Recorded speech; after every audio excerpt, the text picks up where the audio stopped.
Okay, so Gordon's up again. He says, thanks a lot for your previous answer. You're welcome. He says, which brought up this question. It used to be okay to use duplicate content for different sites targeting a local niche in different cities, just changing the location info, one site for each city. But is that still true? I've never done that, Gordon. Honestly, I've always advocated for using unique content for all those. And that's specifically because at some point it could be toxic. You could end up catching a penalty because it is all duplicate content, and duplicate content, guys, is supposed to be on the same domain. I get that, but on the same subdomains, I don't like that because it's not as effective. So what I've always suggested, yes, it has worked. You can just swap out location information, so like essentially the city modifier within the content. But it's inexpensive to have a piece of content written and then have it rewritten. It's a lot less expensive to have it rewritten than to have original content written for each, which, by the way, when you go to a content farm, none of it's original. All they're doing is rewriting other content that they've scraped from the web. Just so you're aware of that, guys. When you go buy an article from a content farm, it is a rewritten article from something else on the web that they scraped. That's it. Nobody there is actually writing an original article. All they're doing is going to Easy Articles or somewhere else, scraping an article and then rewriting it. And usually it's rewritten very poorly, by the way.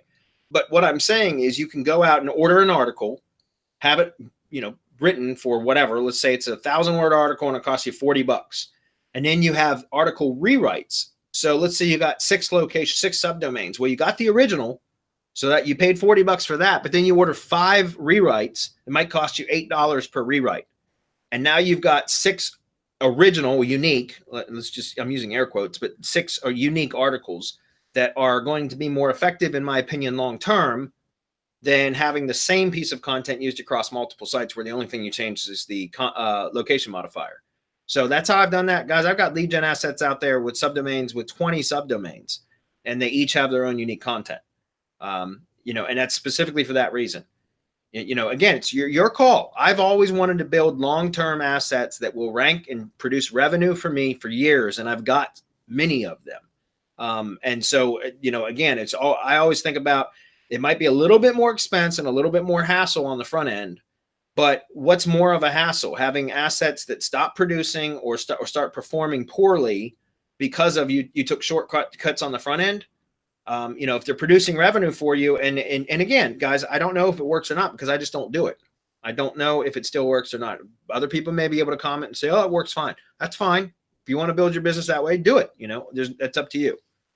So I don't recommend it though. Honestly, I try to do the work up front so that it will produce for me for a long term, and I don't have to continually worry about that shit. Do you remember when they first came out with pandas and penguins?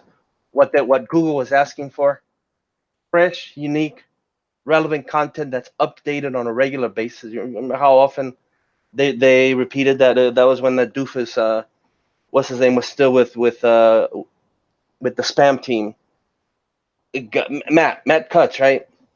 When Matt was still there, they kept asking that, and they kept doing it over and over: fresh, unique, relevant content, updated on a regular basis.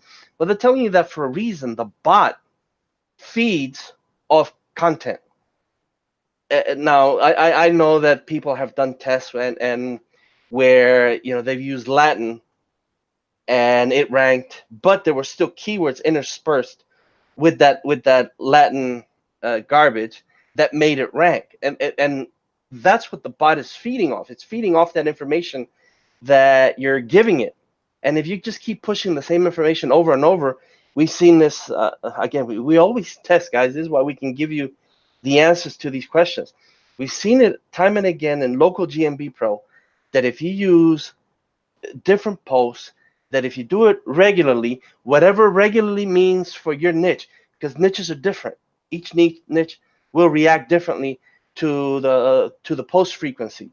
But we know that if you use fresh, unique, relevant content and you update on a regular basis, fresh images, or you make Google think that they're fresh images. They don't even have to be. It's just all about feeding the bot the information that the bot is coded to look for. It's looking for these variables, right? The keyword in the right places and in the right amounts, and then information, and it's also looking at how a real person interacts with that content that you're displaying, and whether that person finishes whatever action they set out to do. All of this is part of it. Now, if you give people the same information over and over and over again, and all you change is a little bit, eventually that gets stale, and the bot will be able to tell how people react to that. And the one thing you'd never want to do is you never want to send the bot a negative signal. We always concentrate on feeding the bot the positive signals that's going to get us positive actions and reactions. It's going to get us better placement. It's going to give us knowledge panel displays. It's going to get us calls, and it's going to get us website visits and whatever else, right? Whatever else that we're looking for. But it all starts with your content. And yes, you can feed it garbage, but eventually what will happen is it'll get de-indexed, just like it happened with that test website that was done. But that one was just done to show what you could do with content placed in the right areas and in the right amounts. Guys, don't trick yourselves into thinking I'm going to take the easy way out and just change the location. Give people a reason. Think about it. Think as the end user, right? If I'm going in there and I'm looking to have my problem solved, and I keep seeing the same garbage over and over, I don't want to deal with that. I want someone that's talking to me as the end user, and someone who's going to help me solve my problem. Become problem solvers, and you're going to go a long way towards really developing your content in a way that people are really going to enjoy, interact with, and in the long run is going to make you a whole lot more money than taking shortcuts. Yeah.